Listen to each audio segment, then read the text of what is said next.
Bonjour, mesdames et messieurs. Bienvenue à votre émission culturelle régionale, Mosaïque, qui vous parvient de la maison Félix Leclerc, sur C'est sûr la télévision. Alors, aujourd'hui, comme à notre habitude, mais là, on reçoit un autre créateur, un créateur d'expérience. Alors, Gabriel Lalonde, bienvenue à Mosaïque. Salut Stéphane. Ça va bien? Ouais, ça va pas pire. OK. Hey, c'est magnifique. Je suis vraiment heureux de t'accueillir. Puis bon, alors comme j'ai l'habitude de faire, on aime ça découvrir les gens, puis de voir tout leur cheminement, d'où ils viennent, puis qu'est-ce qui les a amenés à l'art. Puis donc on va aller comme ça. D'où viens-tu? D'où viens-tu, Berger? D'où viens-tu, Berger? Je viens de loin, je viens de 1945. C'est un petit peu après les dinosaures, mais pas lointain. À la fin de la guerre. C'est ça. À la fin de la guerre. Et l'histoire la plus intéressante que je peux conter à ce moment-là, c'est que dès ma naissance, ma vie a commencé, puis je ne sais pas si c'était bien ou mal, là j'en ai plus d'expérience. La première chose qui m'est arrivée, quand je suis sorti, l'infirmière m'a échappé à terre. Complètement. C'est ça qui a fait de toi un artiste? Ben là, donc, c'est ce que... J'ai jamais arrivé à la conclusion de ce que ça voulait dire, mais comme entrée, c'était quand même assez... C'est original. Oui, c'est original. Puis ma mère, qui était une femme très douce, de 5 pieds 1 à peu près, il paraît que cette journée-là n'était pas douce du tout. Elle m'a déjà raconté ce qui est arrivé. Puis... Donc, pour le reste, est-ce qu'il peut t'arriver pire que ça dans une vie? Possiblement, là, mais comme point de départ, c'est ça. Ben, à partir de là, après, ça a évolué. Mais tu n'es pas resté sur ce trauma-là. J'ai pas l'impression que ça a marqué ta vie de vraiment. Non, ça a peut-être déclenché des affaires plus vite que d'autres. Tu sais. Peut-être. Ça, c'était à Montréal. Donc tu es né à Montréal? Oui, je suis né à Montréal. Okay. Après ça, on est allé, quand j'avais 6 ans, on est déménagé dans les Laurentides, à Sainte-Adèle, où mon père, qui était un pharmacien, un assistant pharmacien, qui se faisait promettre la pharmacie par un pharmacien, s'est aperçu qu'il ne l'aurait jamais. Alors, il est allé ouvrir une pharmacie à Sainte-Adèle. Donc, toute la famille, puis comme c'était la religion à l'époque, bien, la famille, c'était déjà 1, 2, 3, 4 enfants. Donc, on est tous déménagés, on n'avait pas tellement d'argent parce que c'était pas aussi payant qu'être pharmacien. Donc, on s'était installé là. 4 enfants, à l'époque, les revenus n'étaient pas les mêmes. Non, puis 4 enfants, puis les mamans ne travaillaient pas. Ma mère avait été infirmière, mais pas quand les enfants sont arrivés. Donc, elle ne pouvait pas faire à la fois continuer à travailler comme infirmière. Et puis, il fallait quand même que quelqu'un s'occupe de nous autres, surtout de moi, parce que blessé comme j'étais, il fallait que... Non, t'es sérieux? Non, pas sérieux. Ben, ça n'a pas laissé de séquelles? Non, ça n'a pas... Ben, je sais pas.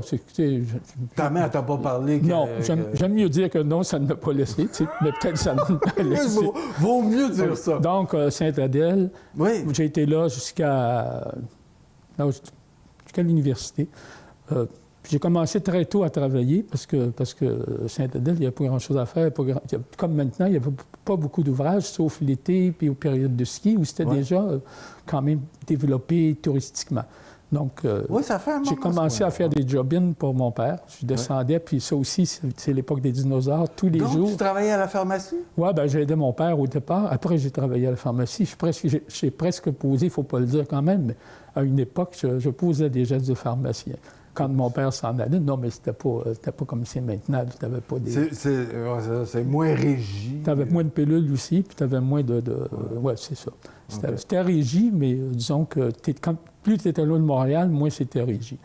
Donc j'ai travaillé, mais les premiers jobs, c'était des choses qui n'existent plus maintenant. À l'époque, il y avait de la photographie qui allait se faire développer à Montréal.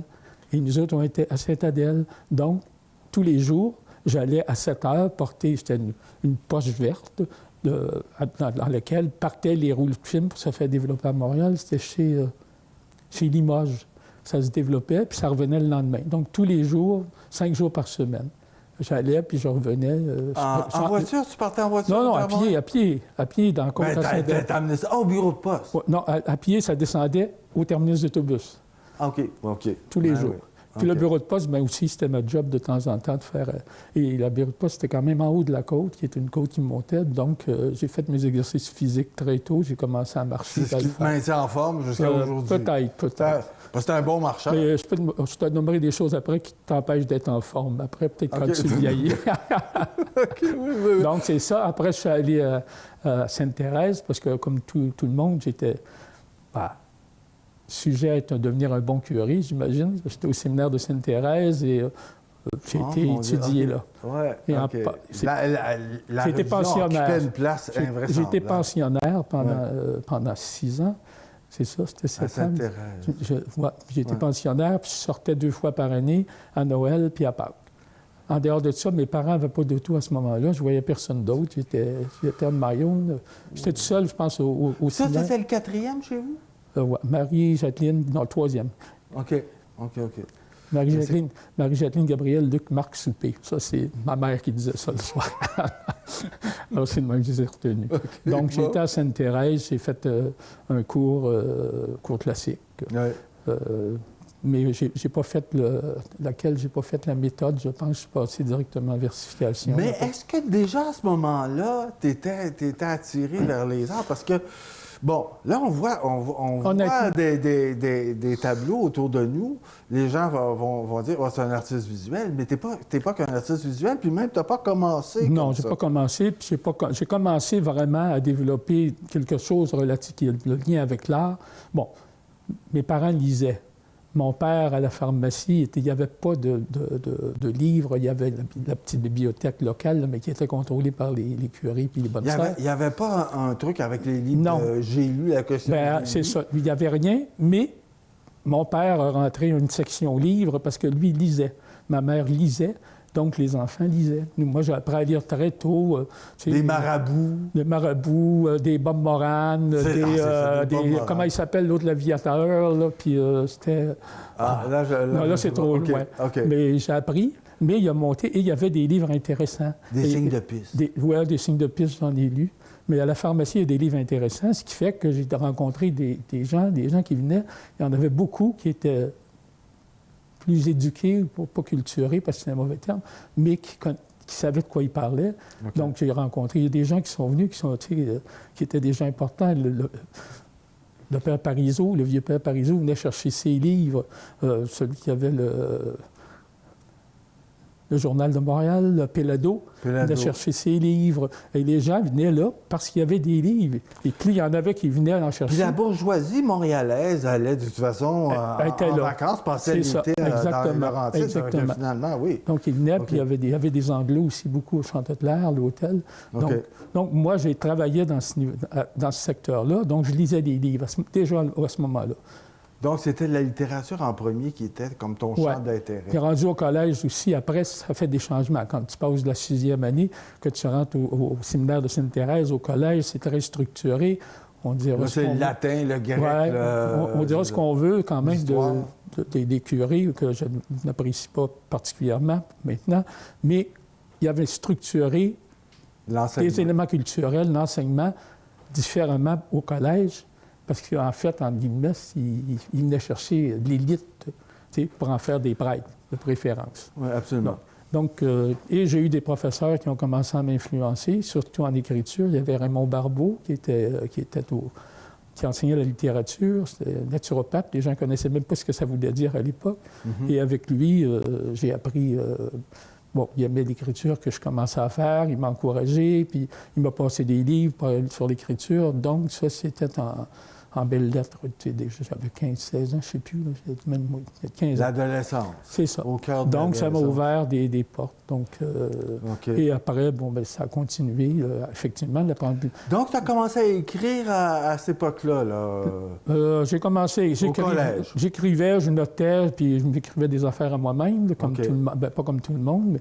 Tu sais, quand tu es là et tu n'as rien à faire, au départ, tu es dans un... Tu es en pension, c'est vrai. Dans un dortoir, donc tu n'as pas d'espace. À la télévision, il n'y en avait pas tellement, j'imagine. Non, il n'y en avait pas. Il n'y en avait pas, c'est ça. Même si ça existait, c'était pas dans... Donc voilà, c'est ça. Puis après, c'est le grec, le latin, et tu trouves des horizons tellement différents que, tu sais, juste quand tu tombes de ce que tu es au courant. Aussi, quand tu tombes dans les mythologies grecques, quand tu tombes dans la mythologie du temps passé, bien là, tu commences à avoir des horizons pas mal plus larges que ce que tu avais à ta sortie de la 6e année.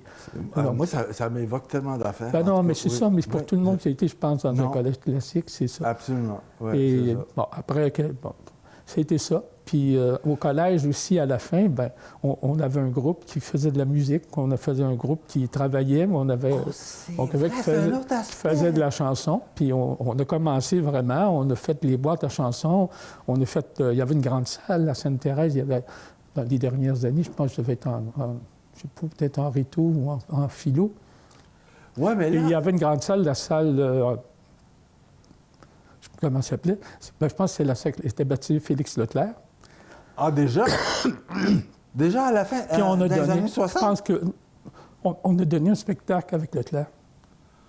Oh, wow! Oui, je sais. En tout cas, oui, c'est ça, c'est impressionnant. Donc, bon, alors, poète, donc, est-ce que t'écrivais les textes? T'écrivais les textes de vos chansons? Comment? Parce que vous étiez un trio, en partie, oui. En partie, il y a des chansons qu'on écrivait, il y a des affaires qu'on utilisait, on réécrivait des textes dessus. Donc, on a travaillé, mais on faisait beaucoup de textes, on a fait une interprétation beaucoup.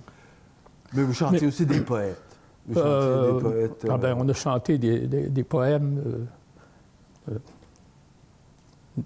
Il y en avait qu'on se ferait tuer aujourd'hui. Vieux pèlerin, qui est des gospels, Vieux pèlerin qui vagabonde, je suis partout un étranger. Oui. On a chanté du Ferré aussi, on a chanté différentes choses, tu sais. Ouais, mais c'était un peu mélangé, parce que à cet âge-là, ben, tu veux surtout donner des bons shows, des bons spectacles, et on l'a fait. Mais ça, c'est le tout début des années 60. Hein? Non, c'est plus loin. C'est un peu plus loin. Nous, on l'a fait un peu plus loin. Nous, on l'a fait. Moi, au collège, je te parle, soit je suis rentré au collège, je ne sais plus, j'ai fait 54, j'avais 7 ans, 55. Je suis rentré. C'est plus le collège, là. On a commencé à faire ça quand j'étais en versification. Donc, j'avais 15 ans au moins aussi. Moi, je suis sorti de bonne heure. À 18 ans, je suis sorti. Donc, versification, c'est quoi? Rhétorique, philo 1, philo 2. Donc, je devais avoir... j'avais 15 ans à peu près. Wow, OK. Puis on a fait 15, 16, 17 ans quand on était là. Les boîtes à chansons, c'était... Tu sais, on est allé au Patriote, à Sainte-Agathe. On a fait des vraies boîtes. Puis on donnait des spectacles. Un groupe connu à l'époque. Oui, ben, pas connu de tout le monde, mais connu par pas mal de monde. Oui, OK. Donc, ça m'a ouvert des portes sur l'écriture aussi. Ce qui fait que quand je suis sorti, après, je suis allé à l'université. À l'Université de Montréal? À l'Université de Montréal. OK. En quoi? En littérature? Non, aussi? pas du tout. Pas du tout, je suis allé en droit. Mais ça a duré, j'ai fait mon droit, mais quand je suis sorti de mon droit, je me suis aperçu que j'avais confondu, quand tu rentres dans le milieu, le droit et la justice. Donc... oui, c'est pas tout à fait la même affaire. Alors, je suis sorti avec une scolarité de maîtrise en droit d'auteur. Ah! OK. Donc, que j'ai jamais utilisé vraiment comme tel. Okay. Et là, à partir de là, bien, ça a commencé à tout se mêler, surtout dans le secteur des communications. J'ai été avec du monde en cinéma, j'ai été avec du monde dans différents milieux. J'ai publié un premier texte en 1971 dans une revue montréalaise qui s'appelait Lui. Je pense que c'est une revue pour hommes ou quelque chose de même. Oui, je me souviens. Ça s'appelait L'homme n'est-il qu'une boule à mythe. C'est mon premier texte. Puis après ça, bien, j'ai continué à écrire, mais ça a pris du temps avant que... Comme en peinture, ça prend du temps. Ça prend du temps avant que je monte des choses. Okay. Donc après, c'est retombé en 8 ans plus tard, où j'étais rendu à Québec à ce moment-là. Mais tu étais... là, j'essaie de voir, là, OK, c'est vrai, on suit le filon créateur. Donc, il y a des moments d'accalmie où tu es pris par les... Je n'étais pas dans un filon créateur encore. J'étais dans un filon d'écriture, oui, mais dans le reste, ben, tu sais, quand tu rencontres du monde dans les boîtes à chansons, tu rencontres des musiciens. Puis là, dans la culture. Là, il y avait Francine qui était là aussi, à ce moment-là, qui avait fait... Ta compagne, Francine. Qui a fait du théâtre. Elle a sorti avec une maîtrise, pas une maîtrise, mais elle était allée au au Conservatoire de Montréal. Puis elle est sortie, puis elle a travaillé à Radio-Canada, elle a fait des téléthéâtres, téléromans, ou je ne sais plus trop quoi. Puis elle faisait du doublage de voix. Puis donc là, on commençait à être dans le milieu. Puis de toute façon, dans ces années-là, c'est les années de la Révolution tranquille, c'est les débuts de la télévision. L'élite intellectuelle était beaucoup autour de ces nouveaux médias-là. Ouais. Qui ont transformé littéralement la société québécoise à travers l'écran. Tu as eu Radio-Canada, Radio-Québec, puis tu as eu juste les changements. Radio-Québec, ça vient après. Non, mais tu as juste eu les changements que ça a apporté, tout ça, vraiment dans le... tu le sais, toi aussi. Les gens, quand on parle... Tu parles des années où... la Révolution tranquille, ils ne peuvent pas comprendre. On était dedans, nous autres, on l'a vécu pour vrai. On sait c'était quoi avant, puis on a vu ce que ça donnait après. Puis ce que ça donne maintenant... La transformation de la société était phénoménale. Non, mais c'était fou, le rythme, les changements qui se... Donc, tu n'avais pas de point d'attache précis. Okay. Et moi, ce que je faisais, c'était ça. Moi, je faisais de la chanson, je faisais de l'écriture, je commençais à regarder les arts visuels, puis tout ça, à un moment donné, ça s'est lié ensemble. Ça a commencé, j'ai fait deux petites pièces de théâtre, les deux ont été joués à Radio-Canada, Radio à Québec. À Québec. Puis après ça, on a monté une à Francine a ouvert un théâtre d'été. Un théâtre d'été à Sainte-Luce. Oui. Puis pendant 2 ans. Puis on a fait un après à Baie-Saint-Paul pendant 1 année dans la grande salle, mais ça, c'était un peu trop gros. Je pense que...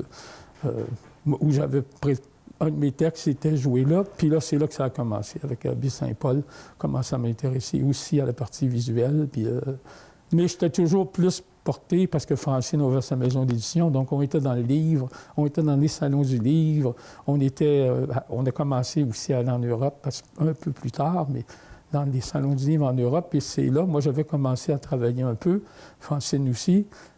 Tu as travaillé un peu le visuel. Oui, mais moi, je ne montre jamais rien. Comme je te dis, moi, ça me prend... C'est pas parce que je prends un cours que je sors puis je me présente. Ça m'a pris 8-9 ans avant de commencer à me dire, oui, bon, ben regarde, on va regarder. Puis quand j'ai regardé, de toute façon, c'est difficile parce que si tu regardes mes œuvres qui sont là, c'est pas des œuvres que tu vois beaucoup au Québec. Pour beaucoup de gens, c'est pas quelque chose qui est si digeste que ça. Non, mais c'est ça. Mais quand j'ai commencé, je faisais des choses pas plus digestes. J'en ai dans les livres qu'on pourra regarder tout à l'heure si tu veux. Mais j'ai jamais fait des œuvres... Facile d'approche. Non, c'est pas ça. Des œuvres figuratives. Non, même pas facile d'approche, je sais pas. Moi, je trouve pas ces œuvres-là difficiles d'approche. Je trouve que, c'est ça. Ça comme celle sur le piano avec les personnages, ça, c'est des fêtes. Et ici, les gens ne la regardaient pas. Puis à un moment donné, je suis allé en Europe dans les années 80, je ne sais plus, là. Des années 80, disons dans les années 80. Non, plus tard, début 90. OK. Bon, je n'ai apporté des mêmes, puis après, je ne partais jamais sans en mettre une dans ma valise, parce que je portais mes œuvres en valise. Hein. On s'en allait en avion. Puis c'est plus facile de passer des œuvres. Ça, j'en mettais 2. Oui. Ici, les gens ne regardaient même pas ça, puis j'en mettais 2. Puis ça s'appelait le billet d'avion, l'hôtel, puis parce que je les vendais tout le temps. Et ici, je ne sais même pas si j'en ai déjà vendu une. Ça s'appelait les petites tribus. Donc, pour moi, mes œuvres n'étaient pas difficiles. Mes œuvres étaient différentes de ce qui se faisait ici. Puis tu exposes encore en Europe, d'ailleurs. Oui. Tu as encore une galerie là-bas. J'en avais plusieurs, mais là, il m'en reste une à Namur, en Belgique, qui me vend des œuvres. Hier, c'est elle qui... T'en as vendu une hier? Non, mais l'œuvre que je t'ai montrée tout à l'heure, les nouvelles, je l'envoyais à la galeriste, parce que je montre toujours. Puis là, elle me dit, j'en veux. Puis elle me dit en même temps, bien, je viens justement de t'en vendre une. Tu m'enverras ta facture. Et parce que je n'aimais pas me déplacer, ça se fait maintenant de façon instantanée. Mais oui, j'en vends, mais pas comme j'ai déjà fait, parce que il fallait qu'on en vende, parce que c'est difficile à expliquer pour que les gens le croient. Mais quand on partait, on est parti, je suis allé à Londres dans un salon des galeries pendant 7 ans. Et je suis allé dans les marchés de poésie. C'est là que je me suis aperçu que je pouvais faire des œuvres. Parce que là, j'avais mes livres. Puis, à un moment donné, je dis, bon, je vais m'essayer, je vais me mettre des petits formats, des petites œuvres sur papier, du petit travail. J'en ai mis, puis quand j'en mettais, j'en vendais. Et c'est des œuvres que, ici, les gens ne regardaient même pas. Et Les sensibilités ne sont pas les mêmes. Ben c'est ça, non, mais les sensibilités, la culture, et il faut comprendre aussi que le Québec, il a commencé à vivre en 1963. Avant ça, on n'avait même pas de ministère de l'Éducation. C'est Paul Gérin-Lajoie de la région ici qui a bâti tout ça. J'en ai rencontré parce que j'ai travaillé à un moment donné avec ces gens-là. Tremblay, qui était... il y avait tout le groupe qui travaillait. Là, il y avait un groupe de penseurs qui travaillaient sur le développement du Québec. Et c'est là que ça a commencé. Et c'est là qu'il ne faut pas reprocher aux gens de ne pas... En tout cas, moi, de ne pas aimer. Je ne pense pas que les gens aiment mes œuvres, mais j'aimerais ça qu'ils regardent bien. Qu'ils ne me demandent pas ça, qu'ils me disent pas c'est spécial là, ce que tu fais, ou qu'ils ne me demandent pas c'est quoi que tu sais, maman faire un pareil. Ça, j'aime pas ça. Pour le reste, on n'a pas 50 ans en art. Les gens du Refus global sont partis, puis sont partis en Europe, puis ils n'étaient même pas reconnus ici. Ouais. Ils ont été reconnus plus tard. Ouais. Donc, on n'a pas 50 ans de développement culturel en art visuel. Ça a commencé dans les années avec le Refus global, en partie. 48, je pense. 42, 48, je ne sais pas. Mais ça a commencé là. Mais ça n'a pas marché, le Refus global. Tu sais, ça a sorti. Les gens ont fonctionné, ils ont fonctionné individuellement. Tu sais, ils étaient là, puis c'était des bons... Dans leur pensée, c'était des bons créateurs. Absolument. Mais ensemble, ils ne se sont pas entendus. Tu sais, c'est difficile, les relations. Oui, c'était ça. Ce qui fait qu'ils sont sortis après comme créateurs parce qu'ils ont continué, parce qu'ils se sont entêtés, parce qu'ils ont été eux autres mêmes, parce que Riopelle est allé à Paris avec un autre, parce que... Bordua est allé aussi. Parce que Barbeau est allé ailleurs, parce que, tu sais, c'est ça. Puis Bordua, il s'est fait renvoyer. Gauvreau. Mais ça a comme... Gauvreau, il s'est suicidé après. C'était tellement... Tu sais, c'est pas facile. Non. Et c'est pour un art qui n'est pas un art représentatif... où tu vois les choses, une représentation précise. C'est pas un... Je viens de dire le mot marché, mais c'est pas ça. Mais c'est pas un bon lieu, le Québec, même encore. Bon, différent... c'est ça, mais ça commence. On est dans l'adolescence. Tu sais. Donc, moi, j'ai vécu à travers tout ça, et c'est pour ça. C'est pas quand je dis... c'est pas parce que j'aimais pas le Québec, je suis allé à l'extérieur, parce que quand on allait à l'extérieur, on avait une reconnaissance. Les gens n'achetaient pas tout le temps, mais on avait une reconnaissance. Ils regardaient, ils en parlaient, ils discutaient avec nous autres. Moi, ce que j'aime dans mes œuvres, quand je les présente, c'est quand les gens me disent des affaires, ils voient des affaires que je n'ai pas faites. Là, je commence à trouver ça intéressant. Ouais, je ne veux pas me dire... Ils sont inspirés. Je ne veux pas me faire dire c'est pas beau, c'est beau, ça ne m'intéresse pas. Que tu aies un lien qui se bâtit, qui soit bon ou mauvais. Et on peut me dire j'aime pas ça, puis ça me touche pas, ça ne me dérange pas. Qui est générateur d'une communication, d'une rencontre. Oui, c'est ça. Ou d'une découverte. Quand on était à Québec, après, Francine avait la maison d'édition, mais on avait un premier plancher qui servait de galerie. Puis moi, j'avais un atelier en dessous. Puis à un moment donné, on a ouvert la porte, les gens venaient. Et là, à Québec, il y avait des étrangers aussi qui venaient. Puis là, il y a des des Québécois qui ont commencé à rentrer parce qu'on se développe lentement. Tu ne sautes pas les étapes, tu peux pas. En art, tu peux pas. Tu peux pas passer d'une maison avec, je sais pas moi, le toit rouge, le ciel est bleu, l'herbe est verte, à ça. Tu ne peux pas passer à ça. C'est impossible. Non. Ça, c'est une de mes œuvres préférées, pour ça que je l'apporte. C'est extrêmement difficile.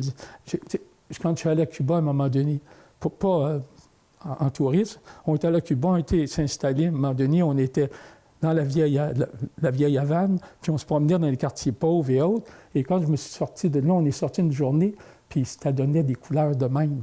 Et puis il y a quelqu'un qui nous a arrêtés, à qui on parlait, puis là, les gens ne parlaient pas là-bas.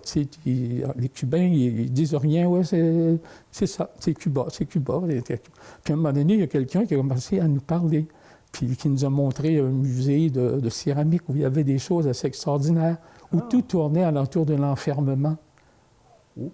Il faisait des œuvres, là, c'était vraiment... Et c'était des œuvres magnifiques. Oui. Puis quand je suis revenu, à un moment donné, j'étais assis sur le bord de la mer, et puis il y avait un élément qui a attiré mon attention. Puis j'ai commencé, puis j'ai pris exactement, puis ça, c'est ça, l'enfermement. Moi, ce que j'ai senti à Cuba. Et dis-moi, Gabriel... Donc, c'est ça. C'est ça. C'est quoi le sens comment tu vois ton travail? C'est quoi la chose, le cœur de ton travail? C'est quoi le sens? Mon travail, je fais toujours la même chose. Depuis que j'ai commencé, je parle toujours du passage, du passage du temps. Je parle toujours des humains. Pour moi, c'est ça, les petites tribus. Ouais. Ça, j'écris des images. J'ai déjà écrit un texte là-dessus. J'écris des images. Quand tu fais ça, je continue mon écriture. Pour moi, j'écris des images, j'écris des poèmes? Des pensées, des poèmes. Oui, c'est ça. C'est des poèmes. Les nouveaux, c'est ça. Pour moi, c'est ça, on regarde ça. Bon, ça, c'est des fragments. Ça, c'est des œuvres, c'est encore pire. C'est un assemblage. Tu as fait des assemblages? J'ai beaucoup d'œuvres. Je travaille des journées. Je pouvais faire... je sais pas, moi, je rentre en atelier, habite, là, tu rentres dedans, là, puis moi, je ne mange pas quand tu travailles des fois. Là. Moi, je peux travailler, puis tant que ça... Des fois, je travaille vite, puis des fois, bien, j'en travaille 3 à la fois, puis j'en ai fait. Ça fait 30 ans que j'en fais. Et j'ai toujours commencé la journée avec des feuilles comme le papier qu'on a là, des formats, je ne sais pas, 24-14 ou 16. Je les mettais devant moi sur la table et je commençais à faire mes travaux avec du noir.